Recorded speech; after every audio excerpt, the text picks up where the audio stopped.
Southern California, good afternoon, and welcome to another edition of the SoCal Supreme Sports Show. Today we have ourselves a jam-packed show, as we have a lot to get into, such as the Big West Conference Tournament. There have been upsets, heartbreaks, overtime thrillers, all of things above. Heartbreakers galore, and all that and more in terms of the Big West Conference Tournament. And we have some other conference tournaments that we have to get into. Other teams have fallen, other teams still remain in the hunt for that automatic qualifier, and some teams kind of disappointed me. But one team that hasn't been disappointing as of late is the Lakers. Yes, the Lakers. They actually are in the play-in contention, which I think that's rather surprising considering most people didn't give the Lakers the best chance to, actually do good. And the Clippers are actually winning too, as they're finally figuring it out with Russell Westbrook. But can they continue to figure it out? Also, LAFC kicked off their season with a win over the Portland Timbers, but the LA Galaxy, not so much. Is it time to get rid of Klein? All that and more here on the SoCal Supreme Sports Show. This is Teran Rodriguez, bringing you another edition of the SoCal Supreme Sports Show here on IE Sports Radio, your direct feed for all that is sports.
And welcome one, welcome all to another edition of the SoCal Supreme Sports Show. Thank you all for joining me on this beautiful Friday afternoon, Friday evening, Friday wherever you are listening from. Either way, you have made your way into episode 127 of the SoCal Supreme Sports Show. And without any further delay, let us begin. But first and foremost, the SoCal Supreme Sports Show would not be live without IE Sports Radio providing the platform to go live on Spreaker. Please do follow them on all social media platforms such as Twitter, TikTok, and on Instagram at IE Sports Radio. IE Sports Radio also has a Facebook page, which if you still use Facebook, then bully for you. Just type in the word IE, then sports, then radio, then click on the IE Sports Radio logo in the search bar, like us, and follow us, and then poof! That's how you follow us on Facebook. We also have a website, www.iesportsradio.com, and when you go there, you will see a Patreon link at the top, and once you click it, donations will start out at $5 a month once you choose to donate, if you do so. This will get you a shout from all of our shows, including this one, and higher tiers include IE Sports Radio merchandise, access to IESRU, the podcasting university of IE Sports Radio, and even a chance to be featured on a segment of our flagship show, The Defining Moment with Larry B. Because for the past 8 years and counting, IE Sports Radio has been bringing you amazing content ranging from interviewing legendary athletes, coaches, and other authorized media personnel, to building tailor-made shows dedicated to all major sports cities around the country. All the while, we've continued to be by the fans and for the fans, and with your help, we are ready to take the next biggest step. Thank you to everyone for all of your support and for making IE Sports Radio your direct feed for all that is sports. Shout out to our Patreon supporters, Bay Area Raised Apparel, Key to the Gate, Marcus Losgrid, and a donor that wishes to remain anonymous. And with all that said and done, let's get on into that SoCal sports action. So, obviously we are in the month of March, so we have to get on into some college basketball, and pretty much where we left off was the West Coast Conference Tournament. So we'll have to go in chronological order just because I'm cool like that, and that's just how it is. And I hate to have to basically go in that order, but it is what it is. So anyway, going back to, let's start off with the NCAA on the NCAA women's side. So for the West Coast Conference, Remember how I said San Diego has probably the best chance to probably get to the final, especially after how they beat Portland the week before? Well, I don't think San Diego got the memo when it came to that, just because they did not play all that great. It was not a great outing from them, and let's just say that was kind of it for them, and they lost. There's no other way to put it. They lost in the quarterfinals, and it's like, dang, that was it? They lost to Pacific 71-57, and keep in mind, San Diego had a bye all the way to the quarterfinals. They were the 3 seed, and they wound up losing to Pacific, who eventually wound up losing to Portland. Now, I don't know if San Diego would have beaten Portland another time, just because that would have been like the third time the two teams would have met, and like the second time the two teams would have met in like 10 days. But it just would have been great to see a team make it to the semifinals. I'm just going to spoil this right about now. No team from Southern California in the West Coast Conference made it to the semifinals of the West Coast Conference Tournament on the men's or women's side. That's just how sad our showing was. Yeah, but as for San Diego, they wound up losing 71-57. I was very shocked by this. But San Diego they were just a step behind. They were only down 5 at halftime, but they were just well behind Pacific. And their game they weren't on their A game when their leading scorer had 12 points. And that was Casey Newbert, who led the way with 12 points. Half of her points came from the free throw line. That's when you know the Toreros or the Lady Toreros were just not on their A game. And it sucks because it would have been great to see San Diego in the semifinals, just because I think they would have been the best chance to take down Portland. Now, it probably could have been Portland. Now, the reason why San Diego might have beaten Portland was probably because San Diego played Portland at the Jenny Craig Pavilion in San Diego. But still, I think it would have been a great to see the Toreros take on the Pilots one more time. But unfortunately, that's just not how it's going to be, and San Diego lost. Eventually, Portland wound up winning the whole thing, the whole West Coast Conference Tournament, which is just an even worse taste in the mouth of San Diego fans. It's like, my goodness, dude. So, yeah, it was a tough loss for San Diego, and I was not expecting that. I kind of expected them to win in ugly fashion, but instead they lost in ugly fashion.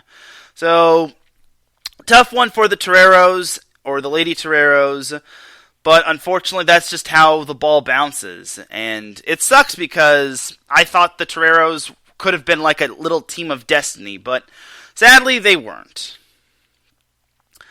So, staying within the NCAA women's basketball side of things, here's how the Pac-12 women's basketball did things. So, the Pac-12 women's basketball tournament had their tournament the week before the men's basketball tournament had their tournament, which I guess kind of makes sense, and I guess it's a good thing just because you don't want to have like crossovers happening. So, like I said, I was ultimately disappointed in USC's loss in the first round to Oregon State. It's like, blech. But if you all remember last week, I said that UCLA might have had a good chance at beating Stanford just because the first 2 times that UCLA played Stanford, they played them really tight, and despite losing, they were right there with Stanford. Well, the two teams met in the semifinals, and this time, UCLA took down Stanford 69-65. As the old saying goes, it's tough to beat a team 3 times in one season, and good job to the Lady Bruins for taking down the Cardinal. It was high time that those Lady Bruins took down Stanford. It only took them a billion, gazillion, fulfillion tries. So their finalists consisted of Washington State. Yes, Washington State, the little red engine that could, as they took down Colorado along the way. They took down Utah in the quarterfinals. This team was probably the most shocking. If you told me Washington State was going to be in the Pac-12 Championship Women's Basketball Final, I would not have believed you. Just because you have Utah and Colorado to go through, but the fact that Washington State got to the final was rather impressive. So I'm thinking, okay, well, UCLA shouldn't have this much trouble, right? They should win, right? No. UCLA wound up losing to Washington State 65-61. Now, granted, Washington State was playing some darn good basketball as of late. I mean, when you beat Utah, the co-Pac-12 champion, in the quarterfinals, your team is pretty darn good. When you beat Colorado, your team is pretty darn good. And when you make the Pac-12 championship, your team is very good. So Washington State gets the auto bid. I'm certain UCLA is going to get in. Stanford's going to get in. Utah should get in. Colorado is most likely in because they obviously have to take Stanford and Utah. My only concern is USC. I don't think it's looking very, very doubtful for that USC gets in, just because now does the committee take all these other Pac-12 teams? Because they obviously have to take Stanford because they were the co-champion. They have to take Utah because they were the co-champion. Colorado has been ranked throughout most of the season. And they're obviously taking UCLA just because they've been ranked most of the season and their resume was freaking good. So for USC, I hate to say this for the Lady Trojans or the Women of Troy, but it's not looking good for them to make the NCAA tournament. But if they get into the NIT, I hope they go into the NIT and they run the table through there, add more fuel to the fire, and prepare for Juju Watkins to basically take the reins and hopefully guide the Women of Troy to bigger and greater heights. Speaking of Juju Watkins and Sierra Canyon, I hate to tell you this to all Sierra Canyon fans and Juju Watkins fans. I hate the Sierra Canyon lost in the CIF SoCal Regional Finals. They lost to Etiwanda 55-54. And it's sad, actually, because Sierra Canyon actually was the number one team in the nation. They were undefeated, and they ran into Etiwanda, which they had lost to twice in the regional finals the past, 4 seasons or 4 times when there was regional finals. But this time around, Etiwanda went on the road to Chatsworth and took down Sierra Canyon, which was absolutely unbelievable. Even the Sierra Canyon head coach said that her team played their worst game of the season and worst game of their lives. And God bless Juju Watkins. Even though Sierra Canyon played their worst game, Juju Watkins tied the game up at 54 apiece. Etiwanda went to the line for 2 free throws. The player missed the first one, but then made the second. And then, unfortunately for Sierra Canyon, they just did not get the final shot to go off.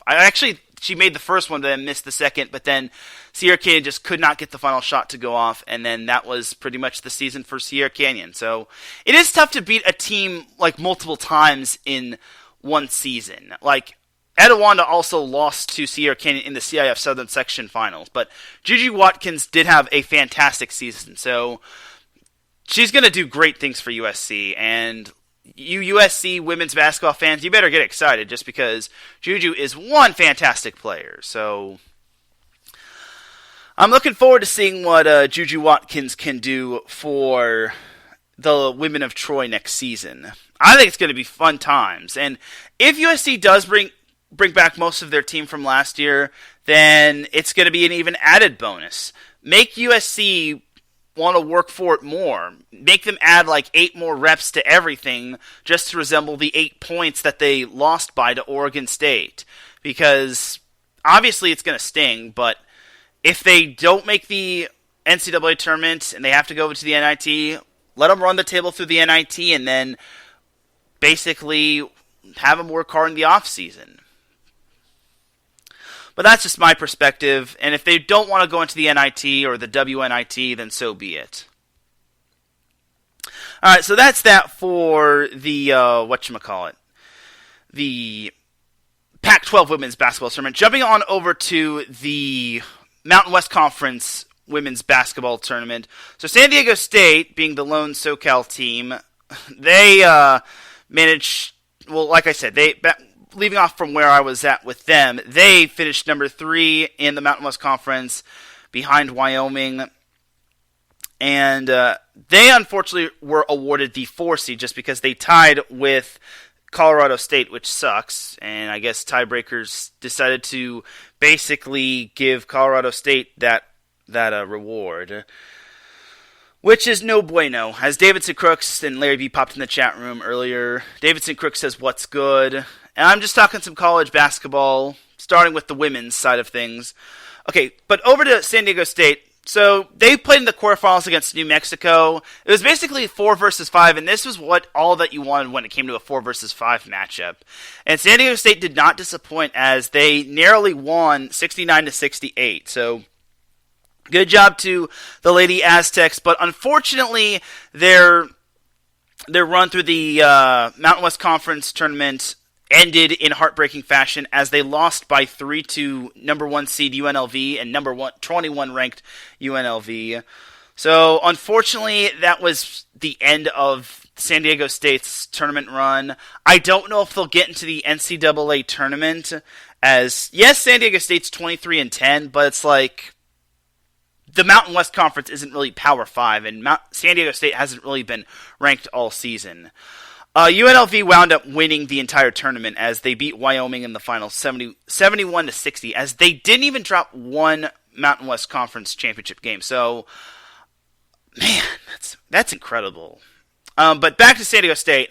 If anything, San Diego State's resume against UNLV looks very good. So maybe they might sneak in as a last 4 in team, and then maybe they get to be in the play-in game. I'm not entirely certain, but if San Diego State does get into the tournament, cool. But if not, then it's probably the WNIT, and then if they don't want to go into the WNIT, then so be it. But it was a fantastic season for San Diego State. The fact that they tied for 3rd, and then they nearly upset the number 1 seed at UNLV is quite astonishing and amazing. I think it's probably going to be as close as a team beating UNLV gets as possible, as Nevada also was the second closest as they lost to them by 5. But that's like never mind. There was also Fresno State losing by 1 to UNLV. So my apologies. Sorry, Fresno State. But back to San Diego State. Yeah, San Diego State, they might have a good chance. They might have the resume, but we'll see what happens come Selection Sunday. So, all right, so that is that for San Diego State women's hoops. So jumping on into the WAC women's basketball tournament. So the Lady Lancers, or CBU women's basketball, they are still alive as they won their quarterfinal matchup against Utah Tech 81-72. Currently, they are playing in the semifinals of the WAC tournament, and they are up 19-7 against Stephen F. Austin, which is awesome sauce. If I recall correctly, CBU is indeed, yes, they are indeed looks like they're actually the 2 seed because, wait, no, they're not.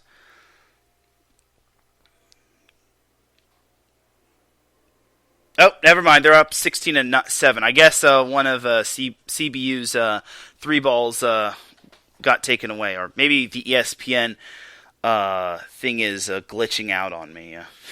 Nope, it's back to 19-7. Anyway, so CBU, yeah, they're playing Stephen F. Austin right now, and it's the semifinals, and hopefully the Lady Lancers can get it done against Stephen F. Austin. And if so, we get to see them on Saturday playing in the championship. And we hope they do get it done. So good luck to CBU women's hoops and bring home the W and represent SoCal to the fullest.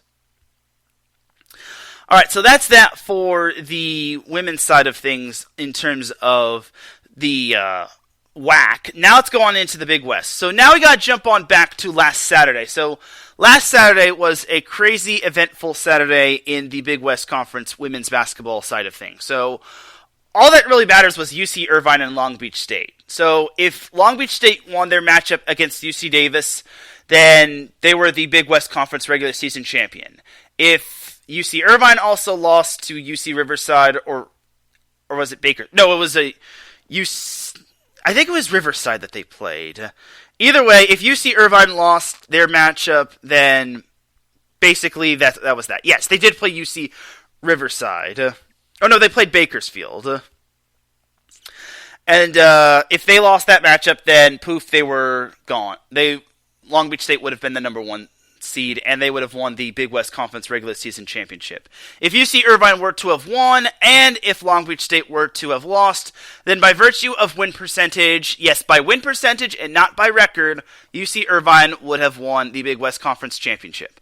Alright, so long story short for UC Irvine, they took care of business against Bakersfield. They did not have too much trouble.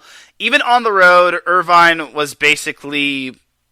They were on a mission, and they knew they could not leave anything to chance as they beat Bakersfield 59-48, and they didn't even need to play their biggest potential. They pulled away in the second half. That was what really, truly mattered. The first half was quite tight. Irvine jumped out to a 16-8 lead, but then the second half, they kind of were a little sluggish, but credit to Bakersfield's defense. They played some scrappy defense. Against Bakersfield, you're going to be in a lot of defensive battles. So you better be shooting the ball really well, or you better be penetrating Bakersfield's defense quite well. Because if not, then Bakersfield's going to force a lot of turnovers and most likely convert that into points. Unfortunately for Bakersfield, they just could not get that ball to drop, and that was kind of the game right there for Bakersfield, as it was basically that type of regular season for the Roadrunners. Now all eyes were on Long Beach State and UC Davis, and as I mentioned last week, on last week's show, beating UC Davis the second go-around was going to be easier said than done. And unfortunately it was, as UC Davis knocked off Long Beach State on the road 65-56. Now, UC Davis had been playing some darn good basketball. I want to say they'd won 8 out of their last 10, and they had won 5 straight road games going into that game. So there's no way that anyone could say that losing to UC Davis was a choke job, just because Davis has always been a good women's basketball team in the Big West Conference. And like I said, Davis is much better than they were this time around, and they're playing much better than they were that first go-around. If you compare Davis's team from this time all the way to when they first played Long Beach State, it's no comparison. So it's a tough loss for Long Beach State, as by virtue of win percentage, UC Irvine winds up winning the Big West Conference regular season championship. And I actually want to know everyone's opinion. What is your take on the Big West Conference's policy of by virtue of win percentage versus by record? Because you have to remember, UC Irvine had to cancel 2 games because they didn't have enough players to play in because of health and safety issues and whatnot. They didn't have COVID, but it was just because of not having enough players to play in the game. So they had to cancel 2 of their games, and it was declared a no contest. They weren't considered forfeits, they were declared no contests. So, unfortunately for UC Irvine, they couldn't play in those games, but fortunately for UC Irvine, they weren't considered losses. So, oh man, Long Beach State fans were pissed, to say the least, when they found out that UC Irvine was basically the regular season champion. And I feel for Long Beach State fans. I'm going to say this to be a little biased. I'm biased, to say the least. I feel for Long Beach State as well, but it should have never come down to Long Beach State winning. And also, Long Beach State had a 15-game win streak, and there's a lot of pressure on them. And remember, Long Beach State has the tougher of the 2 matchups. I mean, they played Bakersfield. They narrowly won against Bakersfield, and that should have been a red flag right there that Davis was going to be an even tougher matchup, even at home. So, unfortunately for Long Beach State, that was kind of the game right there. And the good thing is that thanks to that 15-game winning streak, according to Lindy Zamora, the Long Beach State sports information director, she said that they've put themselves in a very good position to play in the WNIT because of that 15-game winning streak. And even if they don't make the NCAA tournament, and I think that's kind of the sign of Long Beach State women's basketball wants to play in any sort of postseason, whether it's the NCAA tournament or the WNIT, I think that's a good thing. And Long Beach, at one loss, I even said this on the SoCal Supreme Sports Show Twitter account to Long Beach State. I said, that one loss does not take away from the great job that Long Beach State has done all season, just because, yes, they lost that one game, but Long Beach State finished with the most wins of the conference. They finished 17-3. Yes, Irvine's 16-2 is a higher win percentage than Irvine's 17-3, but it's like, it's still amazing that they only lost 3 times, one of which was to Irvine, but hey, what can you do? But you'll see that it probably doesn't matter. You'll see. Alright, so now let's jump on into that Big West Conference Tournament. So, the Big West Conference Tournament was as follows. UC Irvine got the number 1 seed, Long Beach State 2 seed, Hawaii 3 seed, Davis 4 seed, UC Santa Barbara 5 seed, Cal State Fullerton 6 seed, Cal Poly 7 seed, CSUN 8 seed, Bakersfield 9 seed, Riverside 10 seed. You're probably wondering what's happening with UC San Diego. They're not eligible to play in the Big West Conference Tournament just because of their transition from Division II to Division I. So, if you're wondering what's with UC San Diego, they're not eligible just yet. Anyway, so Big West Conference Tournament. So, the first round was 7 versus 10, Riverside versus Cal Poly. Now, I've always seen Cal Poly as a dark horse. No pun intended on their name, the Mustangs. But, I don't know. They didn't look like any dark horse to me, as Riverside beat them quite nicely. They beat them 63-54, which is kind of surprising. But as I mentioned on my Twitter account, the SoCal Supreme Sports Show Twitter account, the Big West Tournament is a completely different beast. It's a whole different animal. And then Bakersfield topped CSUN in thrilling fashion, 55-52. Now, Bakersfield's defense wasn't that great, but it was good enough to pull out that victory. And coming off of 2 losses last week to some of the better teams in the conference, well, they might have been the wake-up call that they needed. So just like that, the 2 worst teams in the conference advanced to the quarterfinals. Now, oh boy, it only gets better. So the first matchup was Bakersfield versus UC Irvine. Oh baby.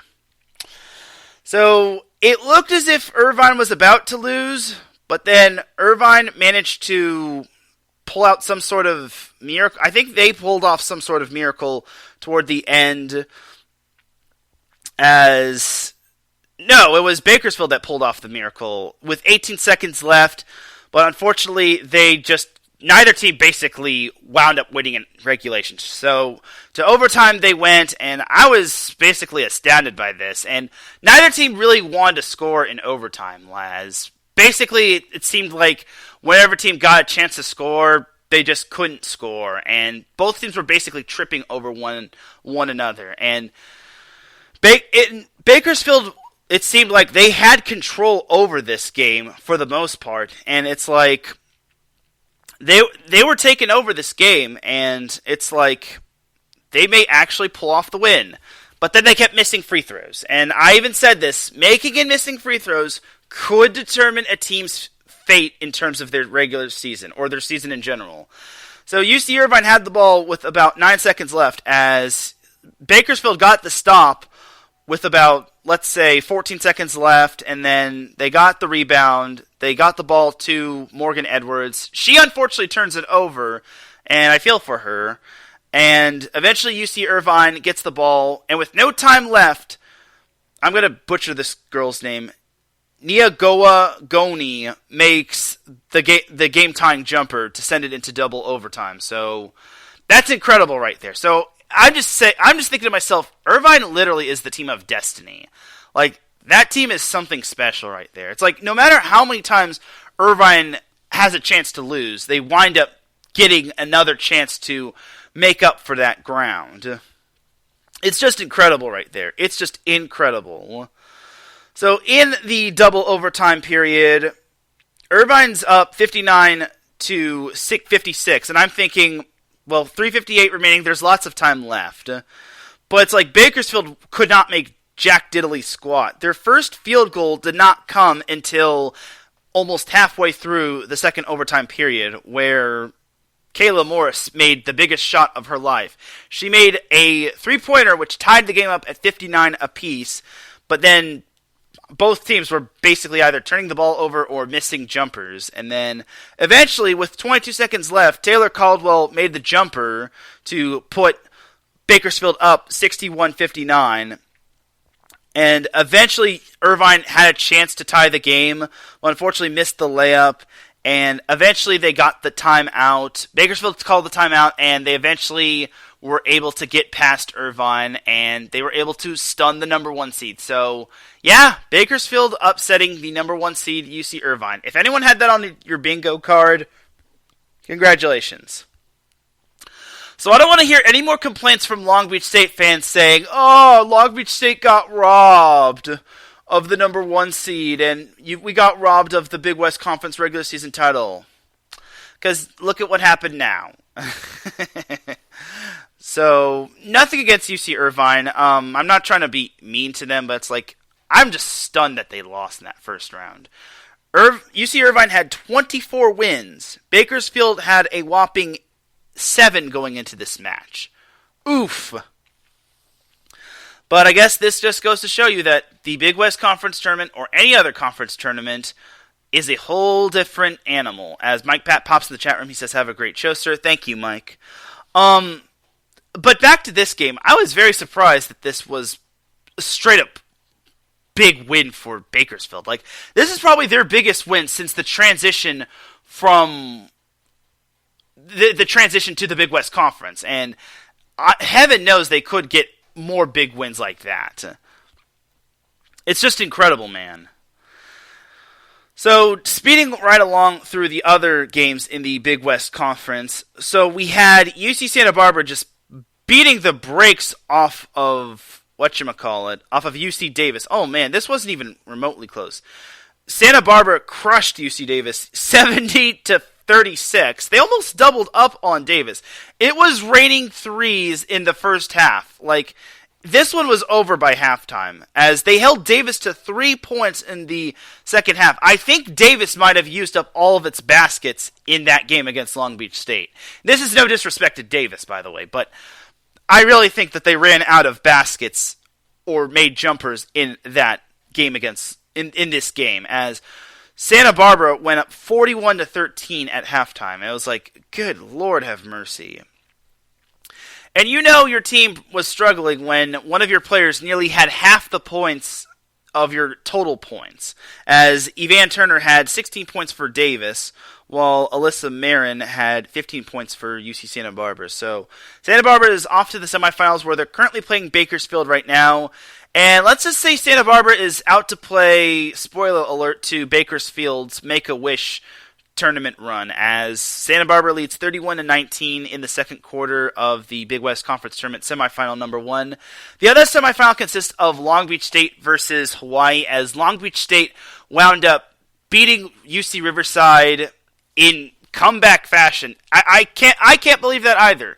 Remember, UC Riverside was the 10 seed, and they almost knocked off the number 2 seed Long Beach State.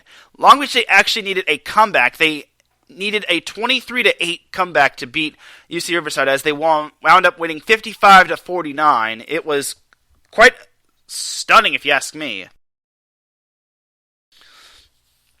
But this just goes to show that all these tournaments were just so unpredictable, and it's quite nice, if you ask me. And I give a lot of credit to UC Riverside. They really battled this game, and they had Long Beach State on its heels. It's just that the fourth quarter is when Long Beach State came alive. And then as for the other semifinal, or the other quarterfinal, it was between Cal State Fullerton and Hawaii. Oh, this one was frustrating to say the least. Fullerton had all the chances in the world. They were even up 3 in the first overtime period. Long story short, Fullerton lost in double overtime. They were up 3 in double overtime with about 20 seconds left, and all they needed to do was to defend the 3-point line. Don't allow any 3-pointers. Don't put Hawaii on the free throw line, because they pretty much lived at the charity stripe. And then you're off to the semifinals. Fullerton gives up a 3. Game goes to double overtime. Eventually, Hawaii wins. Now, what was weird is that they called a technical foul on Cal State Fullerton. I don't know why. Maybe it's because Fullerton didn't have any timeouts, or something was said for the refs to call a technical foul on Cal State Fullerton. Unfortunately, I couldn't really see this game. I just saw updates from the ESPN Sports Center app. It was kind of sad that it ended that way. It's like, really? the game was decided off of a technical foul, at least have them advance the ball and then, like, basically try to get, like, a last-second heave. Like, I'm just saying, dude. So, it was a heartbreaking end for Fullerton, but honestly, I don't know if they would have beaten Long Beach State. Nothing against Fullerton, but it's like, Fullerton does not have the dog. They would not have had the dogs to take down a very talented Long Beach State team. Hawaii, on the other hand, they may have a shot against Long Beach State. I know the last time the two teams met, Long Beach barely beat them by 1, but that was in Hawaii. Like, when you're in Hawaii, it's so tough to win there, as I've said in the past, in any sport. Now, Hawaii has to play at the Dollar Trade Center in Las Vegas, Nevada. It's going to be a whole different ball game, and that's going to be after the semifinal of Bakersfield, UC Santa Barbara. So we'll see what happens in that regard. All right, so that's that for the NCAA women's basketball side of things. We're just going to try to move right along here on the NCAA men's side of things. So, going back to the West Coast Conference where we left off. So, unfortunately, just like San Diego on the women's side, LMU on the men's side kind of broke my heart, as I thought they would at least get to the semifinals of the West Coast Conference Tournament, but they wound up losing to BYU 74-64, and it's frustrating just because I would have liked to have seen LMU have a good shot at making the NCAA Tournament.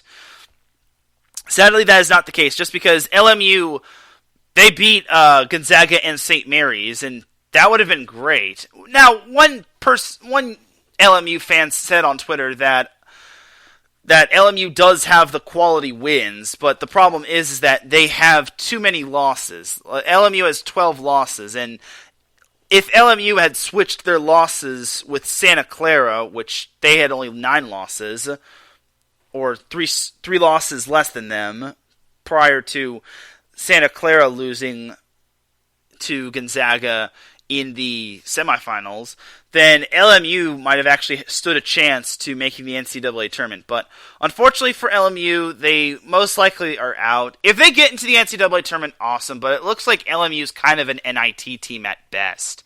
It sucks because I even said this to LMU on the SoCal Supreme Sports Show Twitter account.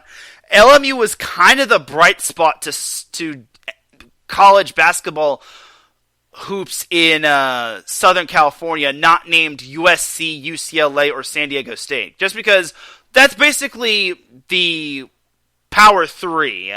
That's basically the hierarchy of college basketball in men's hoops. UCLA, USC, and San Diego State. Well, flip-flop San Diego State and USC. But that's the hierarchy of college men's basketball. And then you've got the Big West, and then you've got the 3 teams from the West Coast Conference, and then you've got CBU.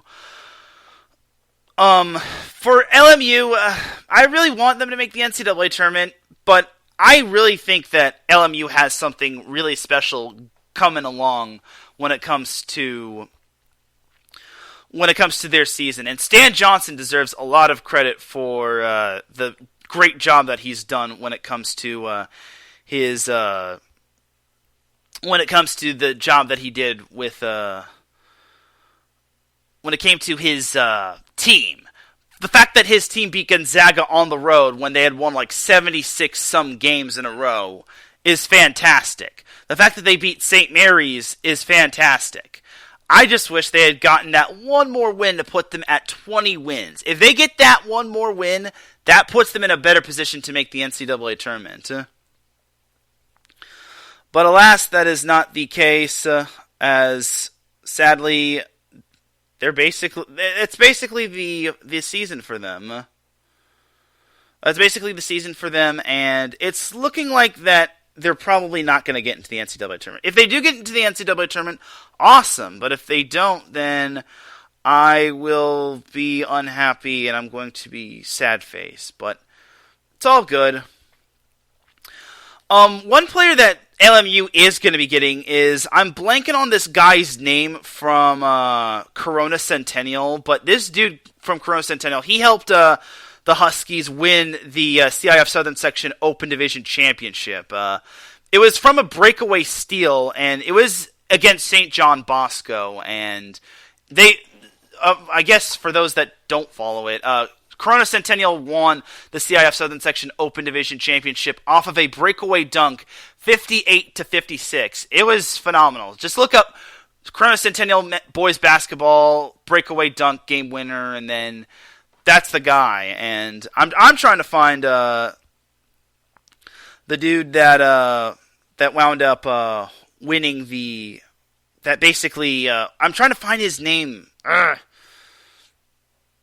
But either way, whoever this guy is, the guy that had the breakaway dunk to win the game for Corona Centennial against St. John Bosco, he's going to LMU, and man, this dude is going to be something special, and I'm so excited for this guy, and I hope he does do great things for St. John Bosco, or not for St. John Bosco, for LMU. I think it would be awesome if that were to happen.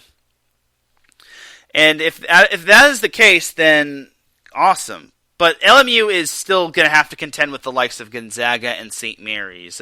So I think LMU could probably be a third place team next year, but I just hope that they take that next biggest step. And hopefully they have fewer losses next year. Now, I'm not trying to say they should schedule like cupcake teams, but they should maybe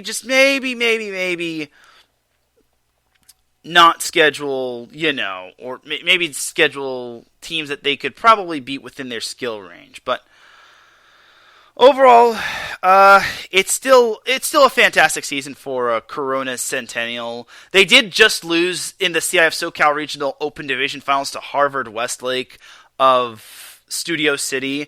Yeah, if you had that on your bingo card, then good for you.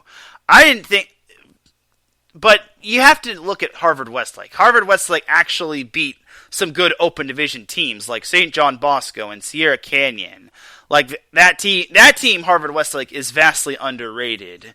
I just don't think they get the love that all these other teams do, just because they don't have the big breakout wins that all these other teams do. But I think Harvard Westlake should get a lot of credit, and that's they get my first big W of the week award, and that's pretty amazing if you ask me. So good job to Harvard Westlake on. They didn't just beat Corona Centennial; they just crushed them. They beat them 80-61. I expected a little bit closer, but it's like 80-61. My God, dude! Oof, man, oh man, dude. But that's incredible right there. So hats off to Harvard Westlake.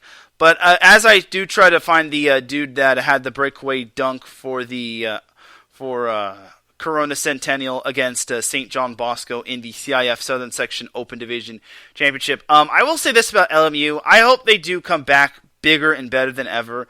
I think they are going to be a phenomenal team for the West Coast Conference. I think they're a great team, and they represent the West Coast Conference and Southern California well when it comes to the West Coast Conference. I think they're probably the best team in Southern California. Not trying to knock Pepperdine or San Diego, but it's like, dude, it's really the truth. And the guy's name that had the breakaway dunk is Aaron McBridge. That dude is legit. Aaron McBridge, that guy is amazing, and this dude is going to be something... This dude is going to be something special for LMU next season, and I can't wait to see what, okay, I guess his name is Aaron McBride, but it is what it is. So Aaron McBride, Aaron McBride was the one that had the steal and then the breakaway dunk, which wound up being the game winner with no time remaining, so I can't believe that. So, yeah, Aaron McBride, get excited for him, LMU fans. Just definitely do. All right. But that being said, enough about LMU. Let's jump on over to San Diego State. So San Diego State, they just kicked off the Mountain West Conference Championship with a narrow 64-61 win over Colorado State. So they're off to the semifinals, which is good stuff right there. As thank goodness they did not choke away the Mountain West Conference championship against Wyoming. They would have won it regardless just because Boise State lost to Nevada, as they play San Jose State tonight. So it's SoCal versus NorCal. So you better win tonight, San Diego State. Please don't lose. You're the number 20 team in the nation, and you've got everything riding on this. Don't screw up. I beg of you. The other semifinal is Utah State versus Boise State. And actually, Boise State lost to Utah State. So I said they lost to Nevada. It was actually Utah State, so my bad. Unfortunately, CBU lost in the WAC quarterfinals on the men's side of things, which made me sad face, and I was dissatisfied with that. I'm just kidding. They would have needed to play some pretty darn good basketball, if you ask me, as they did not play some good basketball. They played hideous basketball, as they just were not on their A game. That's all I gotta say. They were just bad. They lost to Sam Houston 64-51, as their season is ended at 17-16. I'm sorry to all the CBU fans. CBU just did not have that great season. I don't even think they'll be in the NIT. They may get the CIT, but unfortunately, that's kind of where the buck stops with them. Jumping on over to the Pac-12 Conference men's basketball tournament, UCLA left no doubt, as they're now the number 2 team in the nation, as they beat Colorado 80-69, as Tad Boyle, ooh boy, that dude got pissed. As he actually had a heated exchange with the referee. My goodness. I don't think... Tad Boyle is a fairly cool dude, but that dude must have... I guess people were saying that they were calling ticky-tack fouls against Colorado, but it's like... And your point is, you're still playing the number 2 team in the nation. So it's like, your team would have had to play practically perfect. So I don't care if... Okay, I wouldn't say I don't care if Tad Boyle got tossed, but it's like, I'm just saying, dude. Your team would have had to play practically perfect. What I'm trying to say is that Tad Boyle getting tossed was not the game. The game was not playing perfect against UCLA. So UCLA advances to the semifinals where they play Oregon. Unfortunately for USC, just like their women's team, they got one and done. Except this time, USC lost to Arizona State, which... Alright, now, I will say this about USC. They were missing one of their key players. They were missing one of their top players, and I don't remember his name, and I'm probably going to butcher it. It's a name I'm probably not going to pronounce all that well. His name is Vincent Iwuchukwu. I probably mispronounced that, but it is what it is. But he's 7'1", and the dude unfortunately could not play, and it makes me sad face. So USC lost to Arizona State 77-72. Now, on one hand, I think with USC was at full strength, it would have been great to see SC just basically advance to the semifinals. But on another note, you're the 3 seed, and USC just looked so off in this game. It's like they forgot they had a game and at that point. It's like I just don't know what happened. It's like they just looked flat to begin with. Arizona State was just bouncing all over the floor. They had so much high energy. USC just looked sluggish and slow. It's like USC's body was there, but their minds were not. And that's why I was so mad about the loss. It's like, that's not the USC I expected. But let's all be realistic. Even if USC advanced to the semifinals, Arizona would have probably torn them to shreds. But unfortunately for USC, they wound up losing. I will say this about USC. They have a better chance at making the NCAA tournament than LMU. Nothing against LMU. I want LMU to make the tournament as well, but it's like USC at least has the UCLA win, the Auburn win, and a few other wins here and there, but it's like, I don't know. And it's on this on the bubble thing is going to be interesting. So for USC, it's just a wait and see game. I hope USC does get into the NCAA tournament, and if they do get into the NCAA tournament, awesome. We get to see more USC Trojan action. But now, do you see the error of USC's ways of extending Andy Enfield? I think USC might have jumped the gun when it came to extending Andy Enfield. I mean, Enfield's a good dude. I think he's done a great job with the program, but it's like, I just don't think they don't have that depth to go further and further and further and further. It's like, the farthest they've gotten is the Elite Eight, and it's like, that's not going to get it done. So unfortunately for the Trojans, it's just a wait-and-see game. As Oregon advances, Arizona State advances to play Arizona, which I think the entire state of Arizona is partying, just because they get to see the little Arizona State versus Arizona matchup, which I'm sure that's everyone's Arizona wet dream down in the Cactus State, but I digress. Alright, so that's that for USC and UCLA. Alright, so now to conclude, we have the Big West Conference Tournament. So, for this tournament, let's jump back to Saturday. So, for the Big West Conference Men's Basketball Tournament, let's make a long story short. UC Santa Barbara and UC Irvine both won their conference, or they tied for the conference championship, as Santa Barbara they crushed Hawaii 81-61, while UC Irvine took care of Bakersfield 75-51, and everything else didn't really matter. Just kidding. Everything else actually did matter just because of seeding, as UC Riverside narrowly escaped the clutches of Cal Poly, as they nearly lost to a one-conference win team, as they won in overtime 73-72. Woo! Must have been stressful for UC Riverside. And then Cal State Fullerton unfortunately didn't have any games because of UC San Diego contracting COVID-19 and Davis unfortunately canceling one of their other games. But San Diego did contract COVID-19 during that week, so there's that. Either way, Fullerton was locked into the 4 seed as Hawaii wound up losing, and by virtue of tiebreaker and by win percentage, Fullerton managed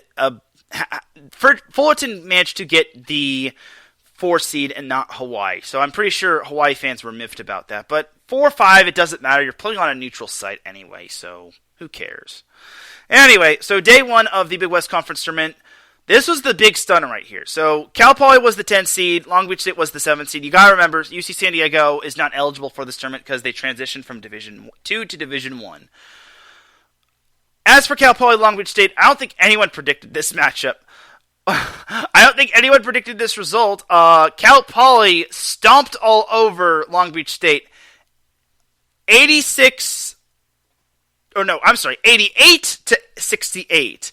It's like, oh my god, that's embarrassing right there. Do you want to know how that's embarrassing for Long Beach State? Long Beach State gave up 53 points in the second half. 53 points as we're at the 53-minute mark of this broadcast. Man, that's embarrassing for Long Beach State. I'm sorry, but as an alum, that's just bad. And you got outscored by 25 in the second half. Now, I get it. The conference tournaments are a whole different beast, but it's like, ow. Like, how do you lose by that much to the 10 seed? It's like Long Beach State wasn't that bad. I know they lost a heartbreaker to Davis last weekend, but it's like, ooh. Anyway, and then Bakersfield knocked off CSUN 51-47 in narrow fashion. So that was that. To the quarterfinals yesterday, or on Thursday, we had Irvine. Or no, that was yesterday. UC Irvine crushed Bakersfield 75-51. They left no doubt, as Irvine is the designated number 1 seed, as they had the tiebreaker over Santa Barbara, which is bully for them, as they face the winner of Fullerton, Hawaii. Now, Hawaii actually was trying to play the same spoiler and heartbreak just like the women's basketball team did to Fullerton's women's basketball team. But fortunately for Cal State Fullerton, they managed to avoid the trap, and they managed to win in overtime, 62-60. They held Hawaii to only 4 points, despite only scoring 6 of their own, as Noel Coleman of Hawaii forced overtime. And it's like, what is it with Cal State Fullerton giving up go-ahead baskets which force overtime? It's like, does this team not know how to play defense in the clutch? Frickin' A, dude. But fortunately, Fullerton managed to win in overtime. So good job to the Titans, as they will play UC Irvine in the semifinals. And that's an interesting semifinal. It's the battle of the Orange County schools, as Irvine in Irvine, UC Irvine in Irvine, and then Cal State Fullerton in Fullerton. That's going to be a very good matchup. It's not the biggest rivalry in the world, but it's quite a... It's an underrated rivalry. It's not like the black and blue rivalry, but it is a Orange County rivalry, and you gotta love those inner city or inner county rivalries. As for UC Santa Barbara and for Cal Poly, well, that game was actually close in the first half, as Cal Poly actually led 32 to 26 at halftime. But thanks to A.J. Mitchell's 24 points, the Gauchos managed to get it together, and they wound up winning 25-7. And that was big right there, just because if they were to have lost that one, oh my god, that would have been hideous to see Santa Barbara losing. It was one thing for Long Beach State to lose to Cal Poly, who had only won one conference game. Reminder that Cal Poly had won one conference game before this tournament, and they almost knocked off the number 2 seed. But fortunately for the Gauchos, they just brought it back. And then the last quarterfinal matchup of the Big West Conference Tournament was UC Riverside versus UC Davis. So Riverside managed to win that matchup 68-52. It was kind of close in the first half, as the Highlanders were only up 4 at halftime. But then Riverside really kicked it into high gear, as Zion Pullen had 19 points to lead the way. And then Flynn Cameron had 9 boards to go along with his 5 assists. So good job to the Highlanders as they advanced to the semifinals to take on UC Santa Barbara. And with that, we have an all-Southern California semifinal in the Big West Conference Tournament. And I like this. Unfortunately, we got robbed of that just because Cal State Fullerton's women's basketball team can't defend the three-point line in overtime. I digress, though. I'm just kidding. I'm not trying to be mean or anything, but it's like I just really wanted that all-Southern California Big West Conference semifinal. I just liked my SoCal teams, man. Anyway, Santa Barbara Riverside is going to be a great matchup. I can't wait for that matchup. I think it's going to be fun. All right. I would also like to give a shout out to, I guess, Jeffrey Kamen, the Long Beach State women's basketball coach, for being named the Coach of the Year on the women's side of things.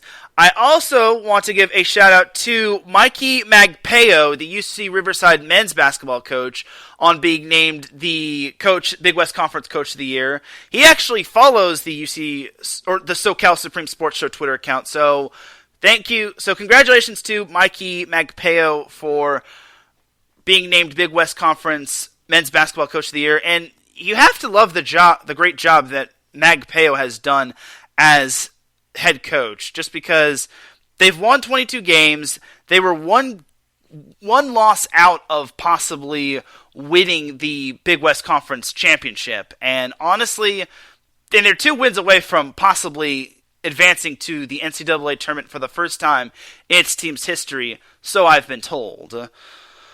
But for UC Riverside, it's just been a phenomenal season for them, and they have represented SoCal well, and I hate to see one of these teams lose. I hate to see, between Fullerton, Irvine, Santa Barbara, and Riverside, I hate to see one of these teams just fall in the semifinals and then eventually the final. It's just going to be a heartbreaking end to what is going to be a great season. So, either way, first of all, congratulations to Mikey Magpeo.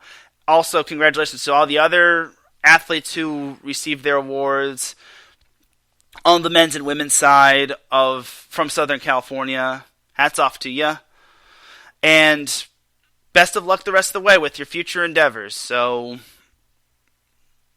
there's that right there. So that's pretty much going to do it for all of college basketball. I know I spent pretty much the entire first hour of the show on that, but it's March, dudes and dudettes. We are basically in the month of March, and anything is possible. So let's take ourselves a quick little break. When we come back, we've got more things to talk about, as we've got the NBA to discuss with the Lakers and Clippers. We've got the MLS with the LA Galaxy and LAFC. We've got the NHL with the Kings and the Ducks. And we've got much more happening on the SoCal Supreme Sports Show here on IE Sports Radio, your direct feed for all that sports. We'll be right back after this.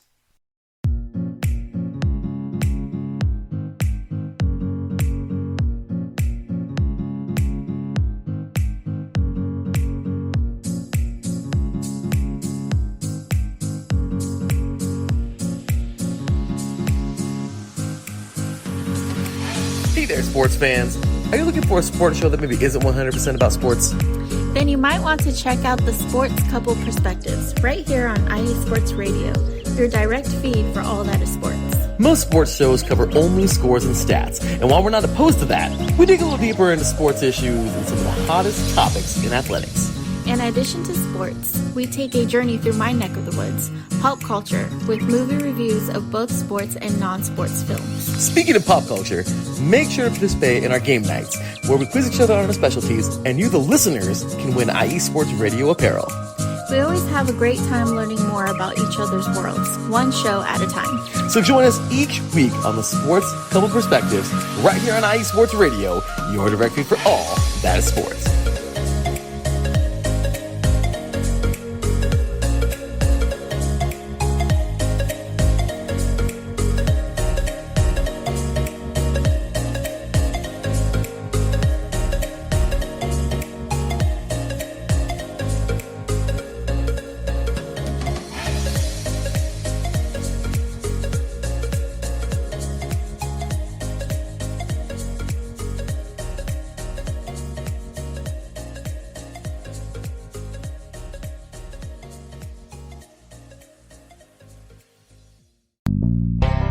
Some say that Indiana is just a flyover state. Flatlands and cornfields, barns and country roads. What if I told you Indiana is the crossroads of America? What if I told you in all other states, basketball is just basketball? In Indiana, basketball is life. Crowded high school basketball gyms on a Friday night, and every barn with a basketball rim and a frayed, worn-out net. If you're interested in the heartbeat of America, and if you're interested in sports, if you have Hoosier running through your veins, the Crossroads Pod with Aaron X is made for you. Powered by IE Sports Radio, your direct feed for all that is sports. Each and every week, the Crossroad Pod covers all of Indiana sports. The pride of the horseshoe of the Indianapolis Colts. The blue-collar gold swagger of the Indiana Pacers. The relentless pursuit of the sixth banner for the Indiana Hoosiers. The swing of the hammer of the Purdue Boilermakers. The swoop of the Cardinals of Ball State. The summoning of the echoes of the Notre Dame Fighting Irish. The growl of the Bulldogs of Butler. The intensity of an Indiana fever. The chop of the Indianapolis Indians. At the Crossroads Pod, if it is Indiana, we've got you covered. More than cornfields. More than country back roads. The Crossroads of America. Join me, Aaron X, every week. It's nothing but net.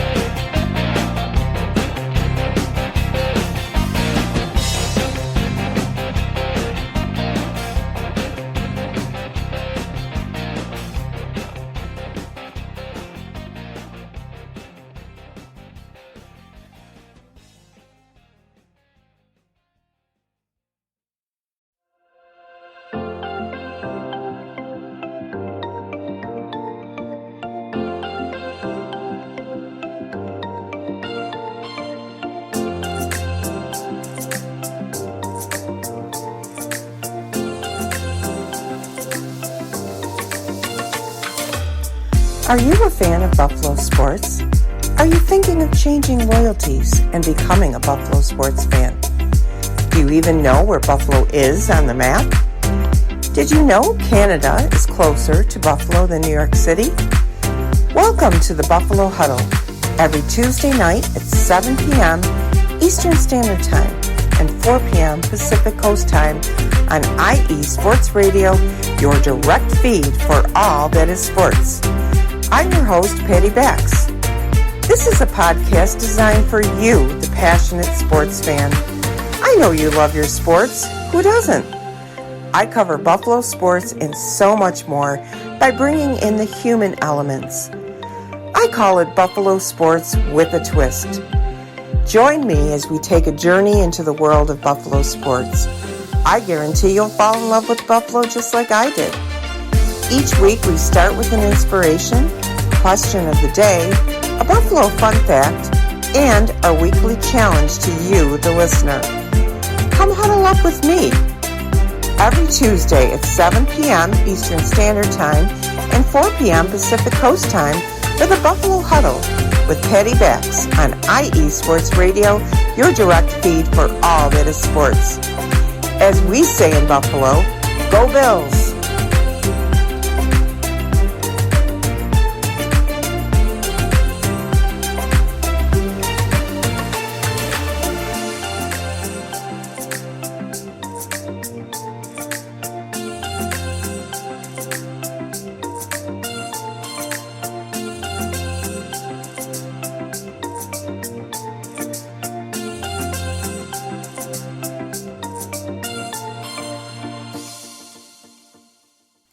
Back with segment number 2 of the SoCal Supreme Sports Show here on IE Sports Radio, your direct feed for all that sports.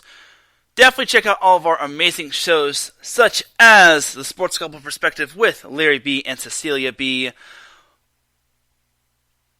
the Crossroads Pod with Aaron X, which will be going live tomorrow. By the way, the Sports Couple Perspective will be going on tonight, unless further noticed. And definitely check out the Buffalo Huddle with Patty Bax. She does a fantastic job with her show, talking about Buffalo sports and so much more. I always love tuning in on Tuesdays. It just makes my Tuesdays much better. With all that said and done, let's get on into that second half of the SoCal Supreme Sports Show. Alright, so let's stay on the topic of basketball, as the Lakers are they're actually doing good.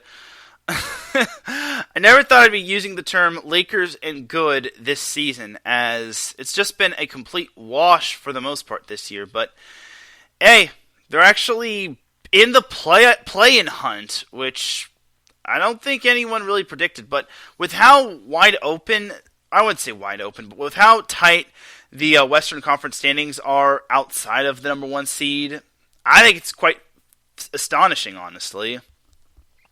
So on Tuesday, the Lakers defeated the Memphis Grizzlies 112-103. Then on Sunday, the Lakers defeated the Golden State Warriors 113-105. I want to say that was the first game that Steph Curry came back, which, that was a great spoiler game for the Lakers. But last Friday, the Lakers kind of took one on the chin. They lost to the Minnesota Timberwolves 110-102, which was a bummer. On Tuesday, that Lakers-Grizzlies game was kind of special just because it was the day that Pau Gasol, former Laker, who wound up winning 2 NBA championships with the Lakers, he actually got his jersey retired by the Lakers. And something special about that championship, or not championship, something special about his jersey retirement was that he actually wanted his jersey in the rafters with Kobe Bryant, the late Kobe Bryant, and sure enough, he did. And Kobe even said it one time. He said, when I retire and when Pau Gasol retires, I want my jersey and his jersey in the rafters together. And honestly, I'm glad that those two are in the rafters together in terms of their retired jerseys. And to this day, I will miss Kobe Bryant. And big shout to Vanessa Bryant for speaking on Kobe's behalf. And to this day, I still miss you, Kobe. I'm glad the Lakers also won on the jersey retirement night of Pau Gasol. I mean, last time they had a big special night was when LeBron James surpassed Kareem Abdul-Jabbar, and then they wound up losing to the Thunder. But this time they wound up beating the Grizzlies. And now I was going to troll the Memphis Grizzlies when it came to this, but the Grizzlies were humble and kind to the Lakers just because Gasol was a former Grizzly as well. So if you all remember last week, the Grizzlies posted a picture of "Hold this L, Lakers," and it's like, are you? I want to clap back at them and say, "Go win a ring first," but it's like I didn't want to. So thank you to the Memphis Grizzlies for being humble, and thank you for letting us beat you. I'm just kidding, but thank you for being humble, and thank you for being part of the Pau Gasol jersey retirement. You guys are just as you're part of Pau Gasol's player development as much as the Lakers are, so thank you. Anyway, back to the Lakers, because this is the SoCal Supreme Sports Show, not the Memphis Supreme Sports Show. Lakers are back at tonight against the Toronto Raptors. So if the Lakers want to keep this whole winning thing going, they're going to need to do so against these guys. That would probably be the best place to start. Then Sunday, they are at home against the New York Knicks. Tuesday, they're on the road in the Bayou against the New Orleans Pelicans. Wednesday, they have a quick turnaround against the Houston Rockets, who mathematically are actually eliminated from the playoffs. And then on Friday, they have the Dallas Mavericks at home. So there are some good chances for the Lakers to win. The Knicks are going to be tough, and then the Mavericks are also going to be tough, but right now, the biggest concern is the Raptors. If the Lakers can go 3-1 at the very least, then that's perfect for them. Because, like I said, currently right now, the Lakers are number 9 in the Western Conference standings. And if the playoffs ended if the season ended today, the Lakers would be in the play-in game tournament, as they would play New Orleans, and anything could happen with them and the Pelicans. So, honestly, for the Lakers, it would be quite fascinating. They would play for the 8th seed, unfortunately, which means they'd have to play against Denver, not Sacramento. But hopefully they get some reinforcements back soon. They do get D'Angelo Russell back. Hopefully Anthony Davis can keep it together in terms of his health. And hopefully we do get LeBron James back soon, or the Lakers get LeBron James back soon. So hopefully, for the Lakers' sake, they're able to keep it together, because they are in the play-in range, but they're only a half a game ahead of Utah for that 9 spot. Well, they and New Orleans are tied, but Lakers have the virtue of tiebreaker, while OKC and Portland are one full game back of the Lakers and the Pelicans. So as for the Clippers, last time we picked up on them, they actually lost 4 in a row. They actually made that 5 in a row as they lost to the Sacramento Kings 128-127.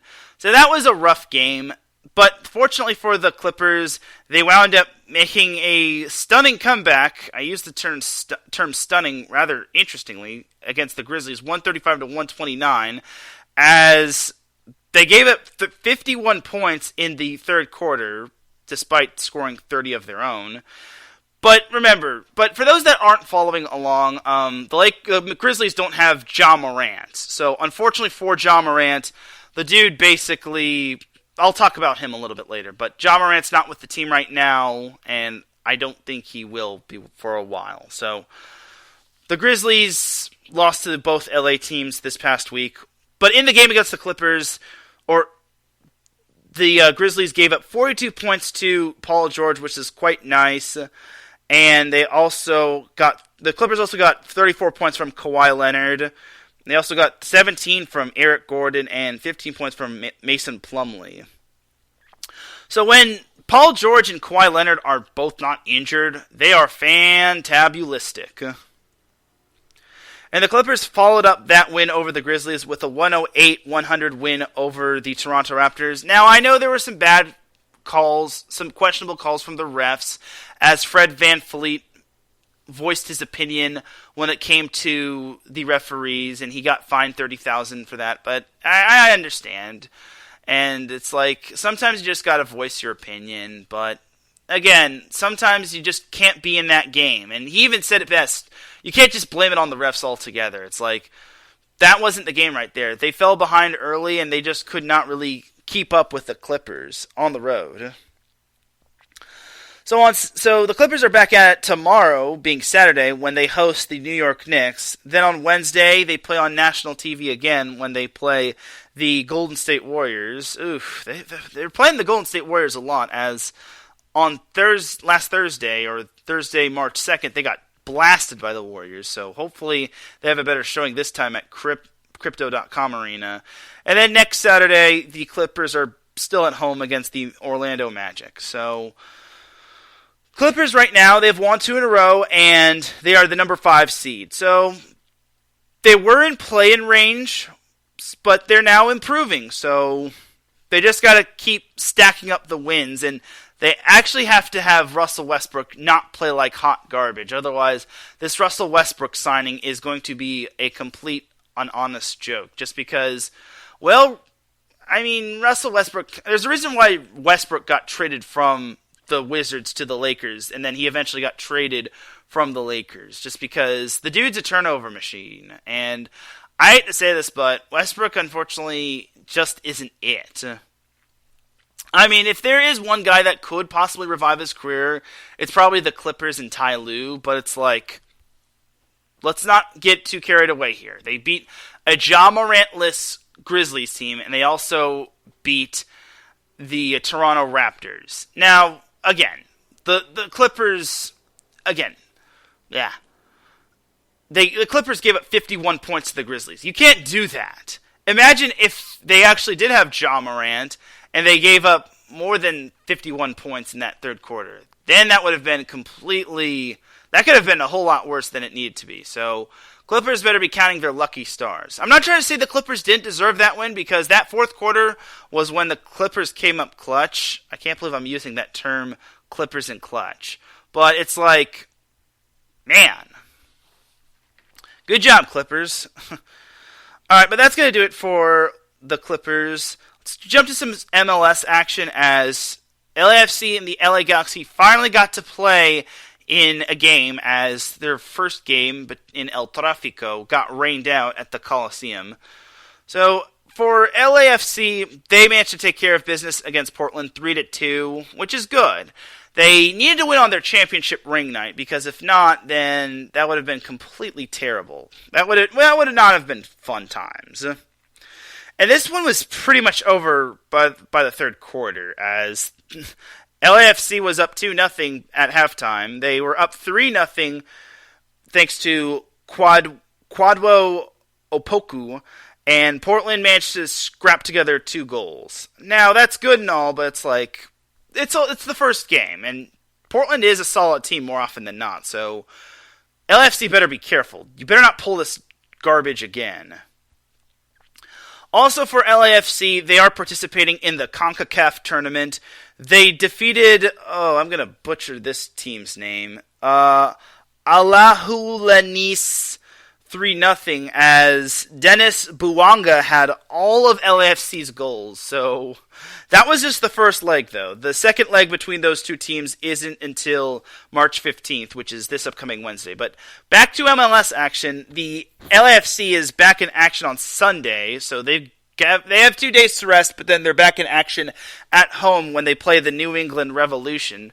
You know how I feel about all Boston teams, or as a SoCal kid, or an LA team, or a Los Angelinos, or a Los Angelino. You know how I feel about all Boston teams. Beat them. Or any Boston team. But either way, just beat New England, please. Just win, LAFC. You've got this.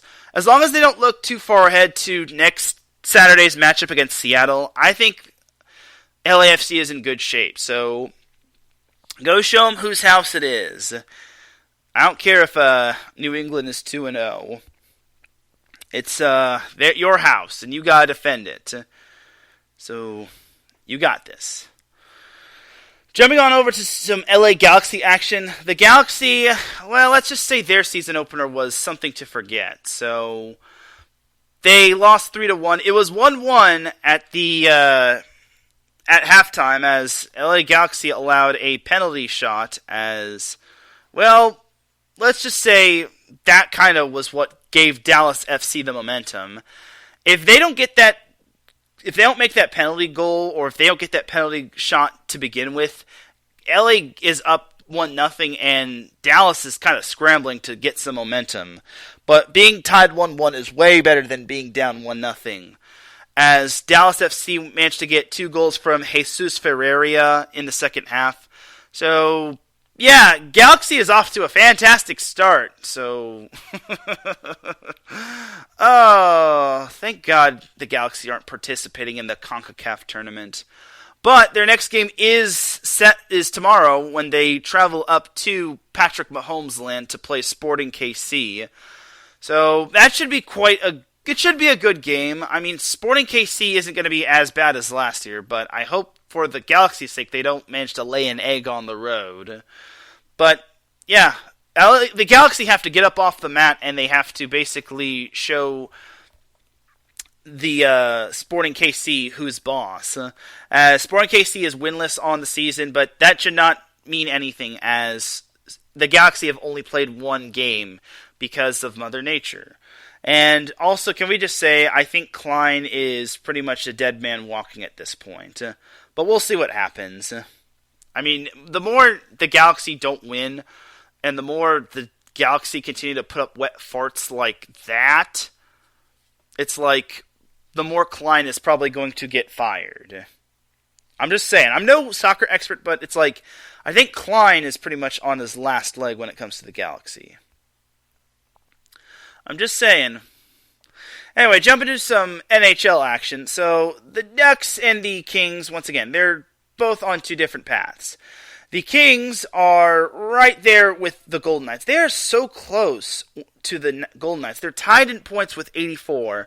They just have 1 less win than the Golden Knights, as they also have 8 overtime losses compared to Vegas's 6, which kind of sucks. Anyway, yesterday Kings beat the Avalanche 5-2, and then they beat the Washington Capitals on Monday 4-2. Then last Saturday, the Kings defeated the St. Louis Blues 4-2. As the Kings, they're on a nice little winning streak going, and I like this. They've won 5 in a row, and that's kind of what they need to do in order to catch up to those pesky Las Vegas Golden Knights. And the best thing about beating the Colorado Avalanche on the road is that the rest of the games outside of their last 2 in the month of March are all at home. So this is Los Angeles' chance to recharge at home and take care of business at their place, because this is also their chance to probably pull up ahead of Vegas in the Pacific Division. So Saturday, the Kings are back in action against the Nashville Predators. Tuesday, the Kings welcome in the New York Islanders. Thursday, the Kings welcome the Columbus Blue Jackets. And then next Saturday, the Kings welcome the Vancouver Canucks. Now, I will say this about the Ducks. They're no longer the worst team in the Pacific Division. They're the second worst team in the Pacific Division. The San Jose Sharks are actually the new worst team in the Pacific Division, as San Jose has 50 points. San Jose has 50 points, while Anaheim has 51.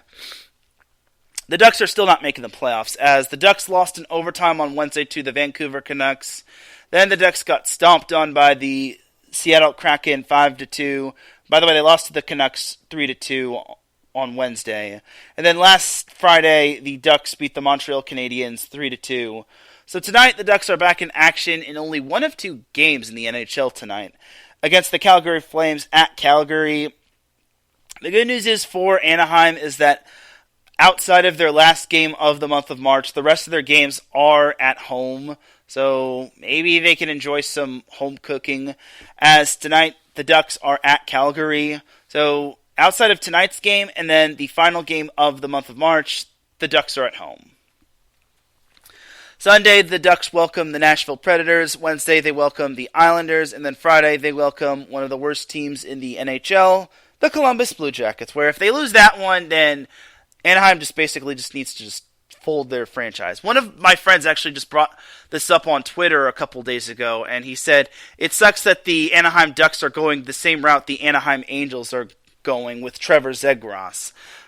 And at least what's-his-face, at least Zegras has some success, and he's young, and or something along those lines. Either way, he does make a good point about that. It's like, youch. That I can't disagree with that. I think he definitely makes a good point with that. And his tweet says, and I quote, "Sad the Ducks have completely paralleled the Angels in that they have a generational talent to do nothing with, though they do not have quite as bad as the Angels given showtime there now." Yeah, I think Trevor Zegras is basically, I wouldn't say Trevor Zegras is screwed, but it's like the Ducks really need to build around him. Like, if the Ducks build around him, and heaven knows how they're going to get, what their goalie situation is going to be like, and what their management situation is going to be like. So, again, it's just tough times for Duck fans, but at least Trevor Zegras is kind of a bright spot for them. So hopefully, just hopefully, we get to see some positivity for the Ducks. They're not going to make the playoffs, obviously, but it's like, hopefully we get to see some sort of positivity. Alright, so that is that for the NHL portion of the show. Since we don't have NW selection, I want to say that might be it for all things. We talked about there's nothing happened in the NFL outside of the draft combine. We talked about I think there's like 3 weeks until opening day happens, which I'm not going to get into the spring training games. Like, I hate to be this guy, but I do not care about spring training games. Like, why? Because it's spring training and it doesn't count for anything. Now, if something happens in terms of like injuries, like with what happened with, I think, Dustin May or one of the Dodgers players, then it becomes a little concerning. But I guess I will say that the Angels and Dodgers are playing right now in Cactus League play, so yeah. That's all you get out of me in terms of MLB action. Back to college basketball in terms of the women's side of things. CBU, or California Baptist, leads Stephen F. Austin 48-40 as the third quarter winds down.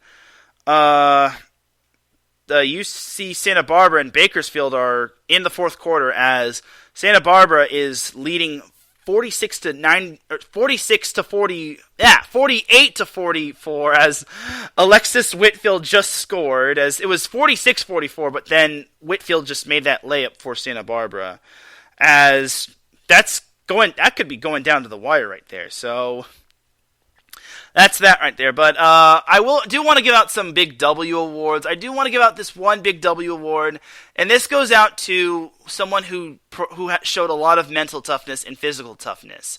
And that person goes out to Andrew Voorhees of USC's football team. Now, I'm not one to really cover the draft combine. I think I'm the only person on IE Sports Radio who, when it comes to discussing some sort of football or the possibility of discussing some sort of football, does not cover the NFL draft, or not NFL draft, the NFL draft combine. I'm not too big on and keen on that, but I did see that Andrew Voorhees sadly tore his ACL, and it was a serious injury. And unfortunately, the poor dude, I feel so bad for him. I think he was like a fifth year senior for USC. I know he played all 4 years with USC, or no, I think he played 4 years for SC after he transferred from Stanford, and the dude was just a hard worker. Unfortunately for him, he tore his ACL in a whatchamacallit play. I think in like he tore his ACL in a routine play or something along those lines. But instead of just basically withdrawing, the dude put up more reps when it came to the bench press than anybody in the draft combine. He put up 38, and this was with a torn ACL. And this was actually a serious torn ACL, which is probably going to hurt his draft stock. So I hope that Andrew Voorhees does heal up. But the fact that this dude put up 38 reps despite having a torn ACL, this dude is just freaking phenomenal. And I'm rooting for Andrew Voorhees the rest of the way, and I hope this dude does managed to basically land as an NFL team. Land on an NFL team. Yeah, Andrew Voorhees, he plays offensive line or played offensive line for USC, and again, he had a combine high 38 reps when it came to bench press, and this dude is just legit amazing, and I hope Andrew Voorhees does heal up and he gets to be on an NFL team, whether as an undrafted free agent or a drafted or he gets drafted. But Andrew Voorhees gets my big W of the week, as Andrew Voorhees shows a lot of heart, and Andrew Voorhees is someone we should all strive to be, whether it's mentally or physically, if possible. And this just goes to show that even life could be worse, and Andrew just basically plowed through that brick wall, and he just said, what torn ACL? And he just went to that bench press, and he just bench pressed 38 reps like it was nothing. So hats off to you, Andrew Voorhees. You are the big W recipient, or another big W recipient of this week. Alright, so that's that for the other big W of the week award. Now we have to get on into the Dum Dum of the week, as, oh man, the Dum Dum of the Week award, no one is safe from this award. I give this award out to anyone or any organization that does or says something dumb. No one is safe from this award, and I actually have two to give out. I wasn't going to give this one award out, but unfortunately, I have to, and I hate that I have to give this out to this guy, and I don't even know if he's really worthy of the "you are so dumb, you are really dumb" sound effect, but unfortunately for this guy, you know how sometimes fame gets to you? Well, I think it kind of got to Ja Morant, and let's just say Ja Morant is basically self-destructing, and I hope he is able to get back on track, and let's just say he's basically ruining his career, and I hope he does get his career back on track in terms of the NBA. So hopefully he does. I'm not going to get into what dumb things he's been doing, but honestly, it's like it's gotten to the point where he's no longer with the team, and he's out for a few games, and now he's basically trying to get the help that he needs. And honestly, I hope he does get the help, and I hope he does manage to basically resurrect his NBA career, because he used to be one of the most lovable and likable NBA players, and now he's one of the more avoidable and dislikable NBA players, as he's had a few instances here and there, as he's had 4 instances which has basically kind of hurt him in the long run. I'm not going to get into what he did, but let's just say they were all really dumb, and let's just say that violence was also a part of it. So, Ja Morant, I'm not going to give you the sound effect, but I really hope you do basically get back on track, and I hope you get the help that you need to basically take care of your mentals and take care of your things, because you're too good of an NBA player to basically throw your life career away. So, you're this week's Dum Dum of the Week, but honestly, please get the help that you need. Like, NBA players look up to you, or future NBA players look up to you. Set an example for them. Like, for goodness sake, please. Like, and help your Memphis Grizzlies team out, just because they're in the playoff hunt, and they could be championship contenders. Like, once you get the help, once you get the help you need, just please apologize to your team, tell them you won't do this anymore, and whatever you're trying to do, whether it's for so-called street cred, according to Shannon Sharp, or anything of that sort, just leave that thing behind. Like, who cares if you get street cred or not? Like, nobody wants street cred. You're not hood. You gotta be set an example for NBA players in a good way and not a bad way. So please, Ja Morant, get help. But you're this week's Dum Dum of the Week. You're not gonna get the sound effect though. Alright, so now for my second Dum Dum of the Week. So, does anyone here remember all the way back to the beginning of the show what had happened when it came to the Big West Women's Basketball Conference? Well, if you all don't remember, I asked a question. What do you all think about the whole Long Beach State UC Irvine situation? UC Irvine won the Big West Conference Championship just because UC Irvine had a they had a better win percentage than Long Beach State. You also have to keep in mind that UC Irvine had a couple games canceled because of UC Irvine not being able to field enough players to play in that game. Alright, well, I gotta be honest with you all. I understand from UC Irvine's perspective, it no longer matters just because Long Beach State's now remaining in the tournament, while UC Irvine is basically going to be playing in the NIT. Yes, I guess I should mention that UC Irvine, because they won the regular season Big West Conference Championship, they are now playing in the NIT, and they are no longer in contention for the NCAA Tournament because they lost to Bakersfield on Wednesday. But yeah, I think it's ridiculous that the Big West Conference doesn't do anything about that. It's like UC Irvine can't play in these games. And yet we're giving them a free pass. Now, I understand if both teams if both teams were unable to go, then it should be declared a no contest. But in the defense of Long Beach State, they did win more games, and it's like UC Irvine, it's kind of on them. I understand there are situations which had UC Irvine just basically, not have enough players, but it's like, why? Why are you not giving them a forfeit? Why are you just giving them a no contest? I just don't understand this. Now, again, I'm biased when I say this. I think Long Beach State got robbed. I think this is unacceptable. I think Long Beach State deserves at least a little bit of, I wouldn't say justice, but it's like, if this kind of cost them a spot in the NIT or the WNIT, Jeffrey Kamen should be furious.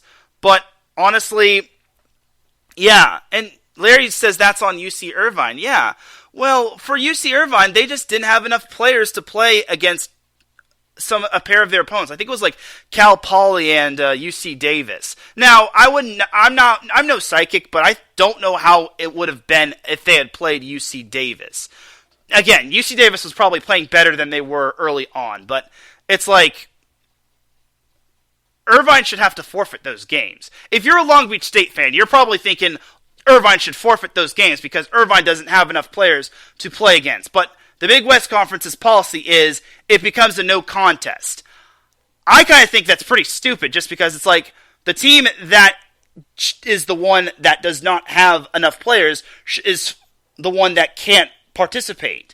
So it's like that should be considered a forfeit, not a no contest. So it's like, because in addition, that wastes a contest for the other team. And it's like, dude, it's like, you're messing with our schedule, dude. It's like, and it's messing with our record, and it's like, why?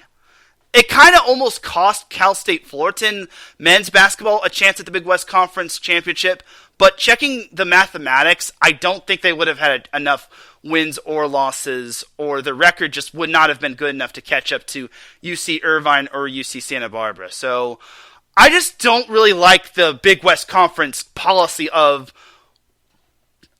forfeits versus no contest. It's like, why? Why? I get it. It doesn't matter now because Irvine is no longer in the Big West Conference Tournament, and Long Beach State is. And it actually worked out for Long Beach State because they actually wound up playing UC Riverside, though they almost lost to them. But I kind of gotta stand with Long Beach State on this one. It's like, Long Beach kind of deserves better. 17 wins, and they unfortunately, and Irvine lost twice just because they didn't. Two of their games were considered no contests when then it probably should have been forfeits. It's like, I'm a little baffled by this. I don't agree with it. I'm not trying to take UC Irvine's championship away, but it's like, I still think Irvine would have even been in the WNIT regardless of the forfeits. But either way, I'm just not happy with how the Big West Conference has this whole forfeits versus no contest. I think Irvine should have had to forfeit their games.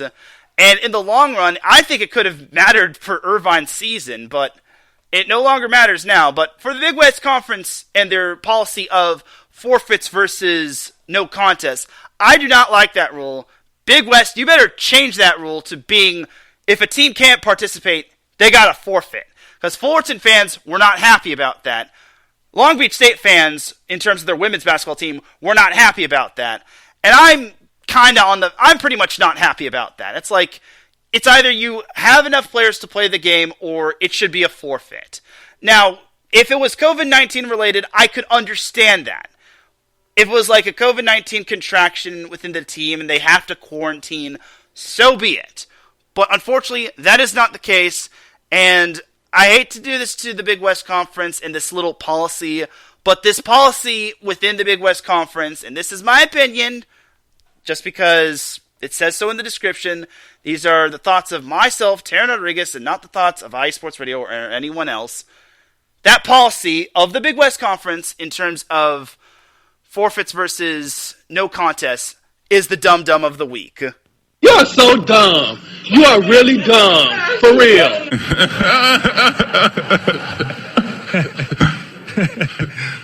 I don't even know if it deserved the Kawhi Leonard left, but I'll give the Big West Conference this. The reason why the Big West Conference itself didn't get dumb of the week is because we've had really good Big West Conference women's basketball matches, such as the one going on right now between Cal State Bakersfield and UC Santa Barbara. But it's like Long Beach State kind of got,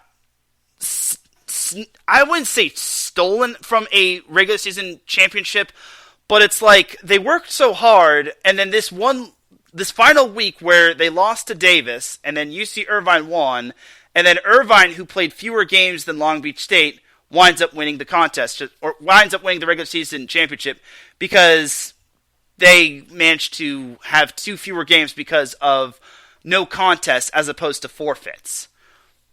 I don't know if that's really considered fair or not, but it's like, at the end of the day, it no longer matters. And speaking of, and as soon as I go on this rant, UC Santa Barbara is up 11 on Bakersfield. Oops. And I guess I should mention that CBU is up 11 on Stephen F. Austin with under 5 minutes to go. So, I don't know. Maybe I'm just biased because I went to Long Beach State, but it's just a frustrating rule. It's like, forfeits should be a thing. It's like, stop trying to baby all these teams. This isn't Little League, or this isn't the Junior Nationals. This is NCAA. If teams can't do what they're supposed to do, then they need to be punished for it. And not punished as in they need to be hit with a paddle, but it's like they have to basically say, you have to take this L. You have to take this L, unfortunately. And who knows, maybe those losses could have been a good thing for Irvine just because maybe their season could have been alive. But we'll never know. Maybe if we have another iSports Radio What If week, well, maybe we could throw this into the pot. But I digress.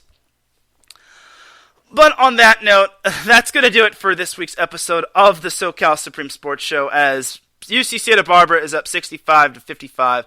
One more thing I will say about the Big West Conference Women's Basketball Tournament is we've had such amazing games, and I will say this, with all the upsets that we've had, with Santa Barbara beating Davis, with Bakersfield's run to the semifinals, hopefully for their sake it stays alive, and with the overtime games, especially on Wednesday, I say it's a great tournament. So that's why the Big West Conference doesn't get dumb of the week. So the Big West Conference avoids an L on that one, but the policy of forfeits versus no contest deserves the dumb of the week. So I'm giving that policy the dumb of the week. I'm not giving the Big West Conference dumb of the week. I'm giving the policy of, if a team can't partake, it's canceled and it doesn't get made up and it's a no contest, which is stupid. Alright, on that note, that's going to do it for this week's episode of the SoCal Supreme Sports Show. Officially, let's get on out of here before I blow up and I cause a chain reaction in my house. You dig? Thank you, everyone, for tuning in to the SoCal Supreme Sports Show. I hope you all enjoyed this week's episode. If you listen live, I appreciate you. If you listen on the playback, I appreciate you. If you listen at work, I appreciate you. If you listen at any time, any place, anywhere, I definitely appreciate you. Shout out to the chat room, Larry B, Mike, Pat, and Davidson Crooks. I definitely appreciate everybody tuning in. Definitely appreciate you all and your support of the show. I'm going to try to keep on chugging along. We'll see if I might be getting a part-time job, but even so, I do want to keep SoCal Supreme Sports Show going just because I love y'all and I love doing this show. And honestly, times may be tough for me, but it's not going to bring me down. For everyone here at IE Sports Radio, this is Teran Rodriguez signing off. You all have yourself a great weekend. Enjoy the basketball action. For you Big West Conference heads out there, please enjoy the Big West Conference tournament responsibly. I will be at Long Beach State tomorrow for Long Beach State UC Santa Barbara in men's volleyball. I will see you all Monday for Set Point. But until then, have yourself a great rest of the weekend. And remember, SoCal is for SoCal. Peace!